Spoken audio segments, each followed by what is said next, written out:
Disinformation never stops, and neither do we. Welcome to StopFake, the place where we dissect disinformation and set the record straight on fakes about Ukraine. I'm Marko Suprun, and this week we tackle yet another fake in the Skripal poisoning, go in search of an apology that most likely never was, and we look at the situation with the Hungarian minority in Transcarpathia.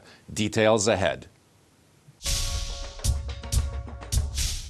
No sooner had the Organization for the Prohibition of Chemical Weapons, the OPCW, announced its findings in the Skripal poisoning case, Russian media launched a veritable avalanche of fakes in the matter. TASS declared that the OPCW was unable to establish the origin of the nerve agent used to poison the former Russian double agent and his daughter in the English town of Salisbury on March 4th. The OPCW report, however, clearly states that their findings, quote, confirm the findings of the United Kingdom relating to the identity of the toxic chemical that was used in Salisbury. Russian Channel 1 state television revels in its declaration that the OPCW did not report on the nerve agent origin. RIA Novosti declares that the OPCW is carrying out London's bidding, while Russian Defense Ministry television channel Zvezda dismisses the British investigation as a pretty detective story. The OPCW report does not say its experts were unable to find the origin of the poison used. The report states the toxic chemical used was of high purity. Its name and chemical structure are contained in a full classified report available to member countries. British Foreign Minister Boris Johnson said, quote, there can be no doubt what was used and there remains no alternative explanation about who was responsible. Only Russia has the means, motive, and record. Earlier, Britain's top military laboratory, the Defense Science and Technology Laboratory at Porton Down, ascertained that the toxic agent used to poison Sergei Skripal and his daughter Yulia was the chemical nerve agent Novichok developed in the former USSR and Russia. Russian media disseminated a story this week claiming that the British office of the International Civil Aviation Organization, the ICAO, apologized for the March 30th search of a Russian Aeroflot aircraft at London's Heathrow Airport. RT, Sputnik, TASS, RIA Novosti, and other Russian outlets cite Russia's Transport Minister Maxim Sokolov, who announced on April 14th that the UK aviation authorities had apologized for what the Kremlin called an illegal search. Now, Russian media were the only ones reporting about this alleged apology. No Western news agency reported on this. StopFake asked the International Civil Aviation Organization whether its British office had in fact apologized. In an email response, the ICAO Communications Unit said that the state aviation authorities do not operate under the aegis of the ICAO, but rather under the sovereignty of individual ICAO member countries. Therefore, this United Nations agency is in no position to apologize for any operational incident. The British government said the search was routine and lasted approximately 3 minutes. Border Force officers thanked the captain upon leaving. Russian mass media regularly features stories about so-called deteriorating relations between Ukraine and its neighbor Hungary. On April 6th, Kremlin stalwart Moskovsky Komsomolets ran a story claiming that Ukraine is poised to lose Transcarpathia as Ukrainian nationalists carry out repressions against the Hungarian minority in the region.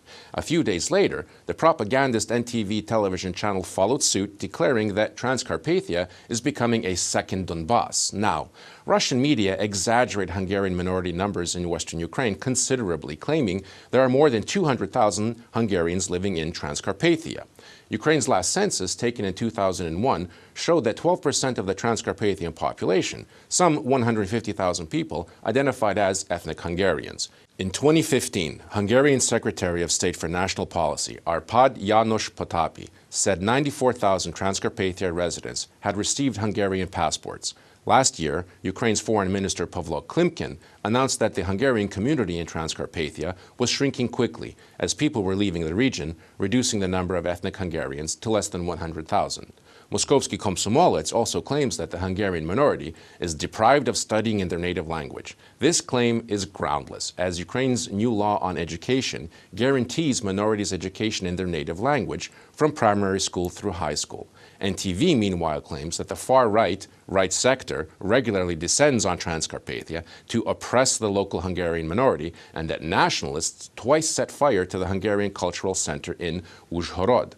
Local authorities, meanwhile, say the 2 February arson attempts were perpetrated by a radical pro-Russian group from Eastern Europe. According to Transcarpathia Governor Hennady Moskal, Ukrainian investigators concluded that the organizer of the arson attempts was an employee of Transnistria's State Security Ministry, and that one of the arson attempts was carried out by the far-right Polish national radical camp Falanga.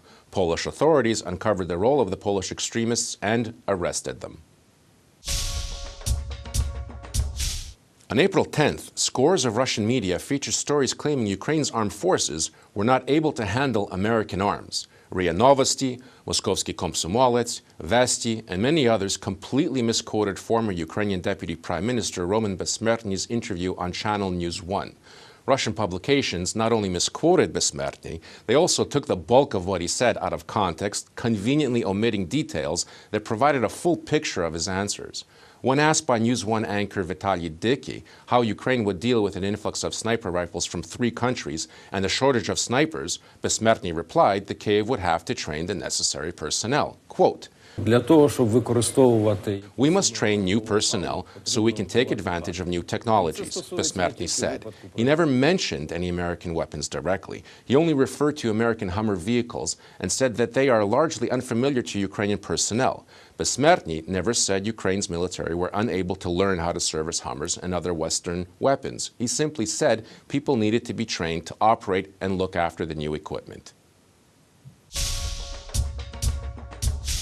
That's it for this week. For more dissected fakes as well as tips on how to spot them, visit our website. Remember, we have very interesting work being done by our colleagues to battle disinformation in our context section, so be sure to check it out. Look, respect your mind, be vigilant, and don't consume fakes. If you spot any disinformation about Ukraine, as always, send it to us for a truth autopsy. I'm Marko Suprun, and this is StopFake. Thanks for watching.